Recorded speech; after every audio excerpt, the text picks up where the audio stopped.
He's down a game, and he needs to win now, and he needs to win fast because Dongragu wants to go to the round of 8, and he already has 2 wins. If he wins on Abyssal City, then a DRG is another Zerg that advances, and Creator would be out of the IronSquid tournament, and unfortunately for him, it's not really a good Protoss map. Yeah, not so much. We're going to talk, of course, a little bit more about that map in a second. Let's introduce our players. In the purple, to the right side is DRG, and to the left is Creator, not A-Pink. That's, I guess, a music group that he likes. Yeah. Either that or someone else gave him the account. That other person liked it. Speaking of names, both of these players will be able to fix their names if they want to. Coming up soon, because Blizzard is going to be giving everybody a free name change. I'm really happy about that. I love those free name changes, but more excited than I am about the free name change is that they are finally implementing the paid name change. Ah, the paid name change. Yeah. You know, for me, it was like when they announced that there is going to be a name change, or when they said that you can change your name. Once more, that they are just gonna recharge it. You know, you had one name change that you could use, Yeah. and they said, okay, for everyone who used that, we will just reset the timer to 1. I got really angry. Because I saved my name change the entire time because I'm like, well, what if at some point I have to change it? What if I join a team, for example, and have to do it? So when they just said like, we are not giving you a name change, but if you use your name change, we recharge it. I got so mad because I'm like, guys, I saved that up the entire time. Yeah, I actually had the same thing happen to me because I wanted to save mine. I wanted to change one of my main account's names so that I could ladder on it without people like harassing me all the time. My normal account was just Wolf. So I was like, what if I do that? Then if I want to use this account as Wolf again sometime in the future, then I won't be able to do that. So because if you just used one name change, you knew from the beginning you can't change it back. Yeah. But right now with the extra name change, you have a free name change, and with the paid name change, you have an opportunity that if at some point something happens with your account, you can always change it back, and I love that option. So Blizzard is doing a lot here, and I love it. If you haven't read about that, check it out on Battle.net, in the forums. I heard a rumor, I don't know if it's true, it might actually even have come from this, that they might give a free name change every season or something like that. That would be pretty cool. I mean, with the paid name change, I doubt that would actually make sense, but... Yeah. If you have a barcode ID, you can now go for Yeah, exactly. You know, if you want to go mostly L's and a few I's, you could do that. Yeah. So that can make a difference. Who knows? What we currently have in the game here is a block at the third base with a pilot. Perfectly timed too. He almost got the hatch down. That was brilliant timing. He just got that ready. Creator's so good at these blocks and this probe harassment. It's something that he specifically does well, better than I think a lot of players, and it's not even talked about as much as it should be.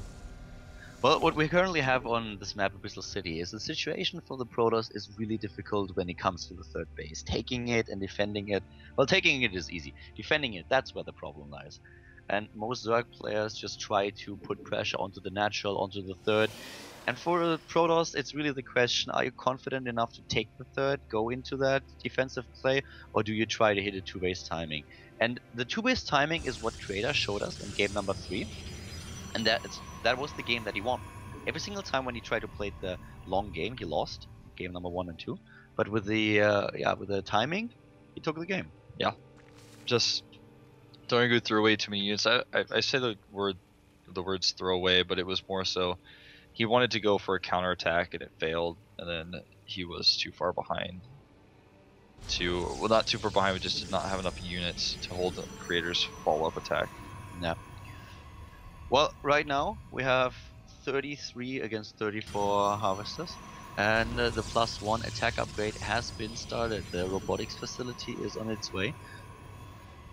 Could see another push like that. Last game it didn't work out so well, but in this game he could try to do it a little bit more directly.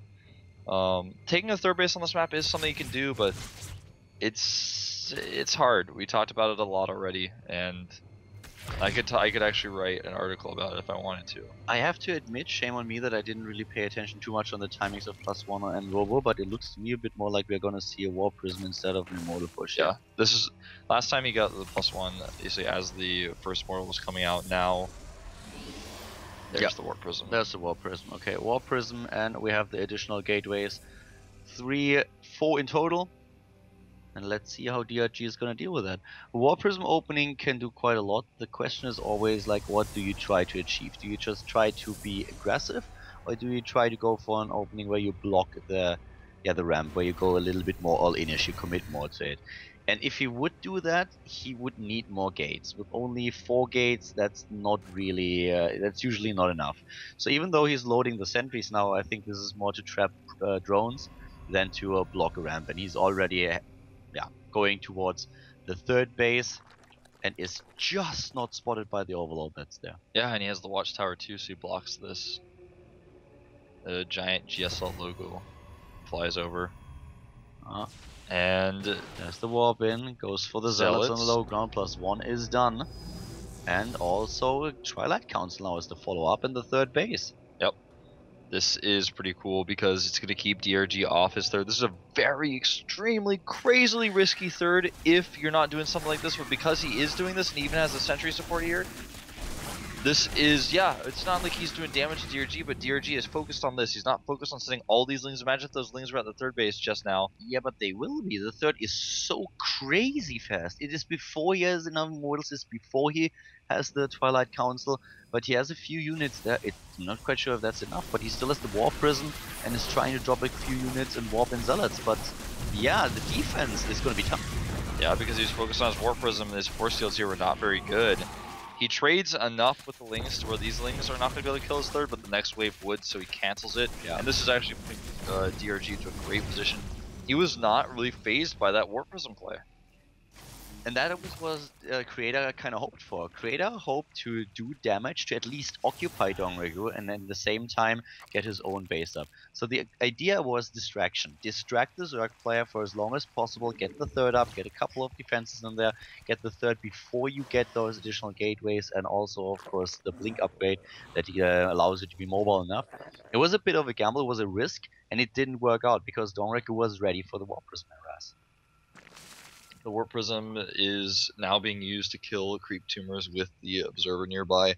Not really going to be a lasting thing. It's not something that's really going to annoy DRG that much, but it's a small step for Creator in this game. It's just trying to do anything he can to get any edge that DRG will leave him.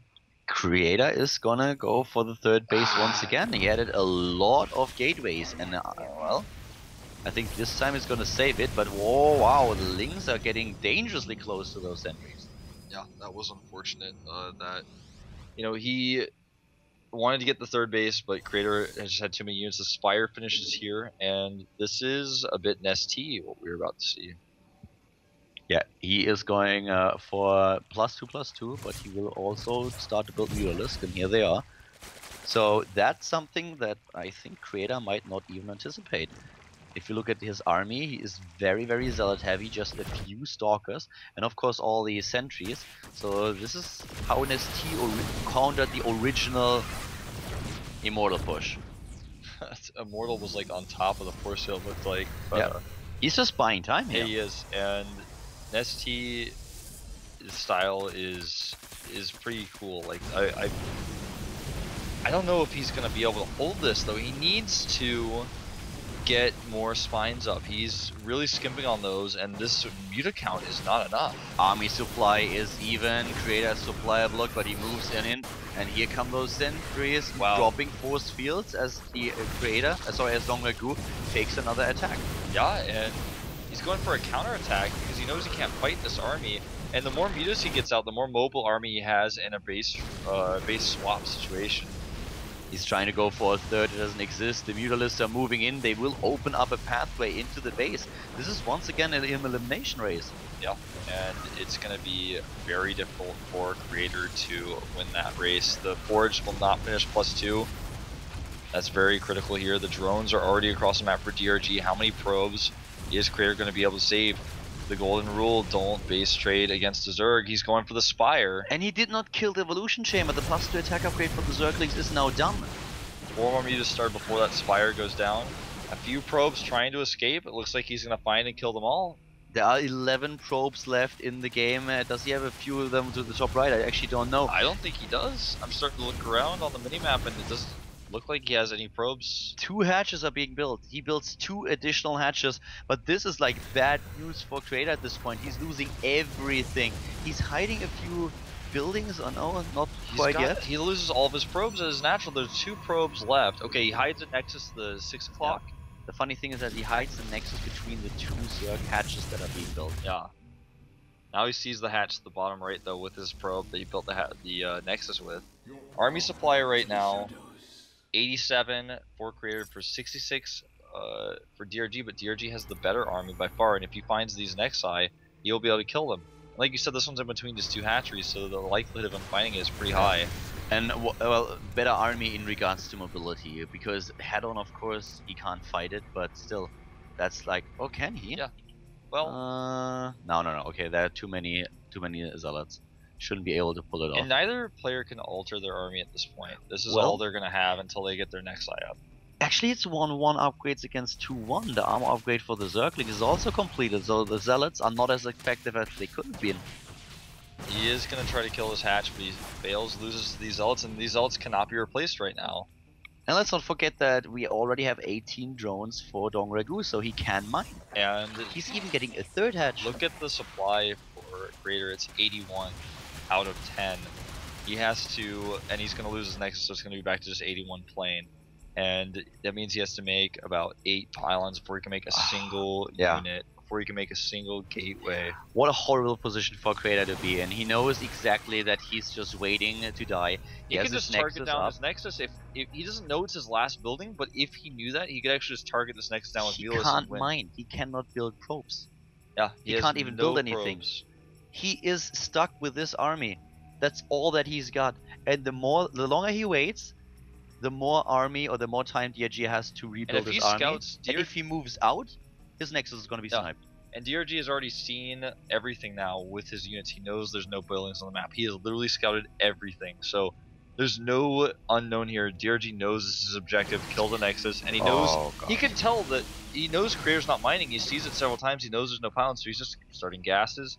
Creator is on a time bomb here, basically. The base at the bottom, it died just with those few units that Creator sent over, but this is all that he can do. Now he's moving out, he's trying to make that happen. Here comes the snipe. He cannot move away. He cannot move away from the Nexus.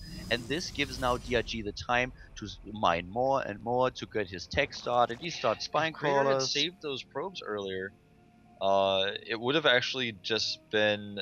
It would have been a different story. He would have been able to make more pylons, and you know, just them chatting about basically the impossibility of Creator's situation at this point.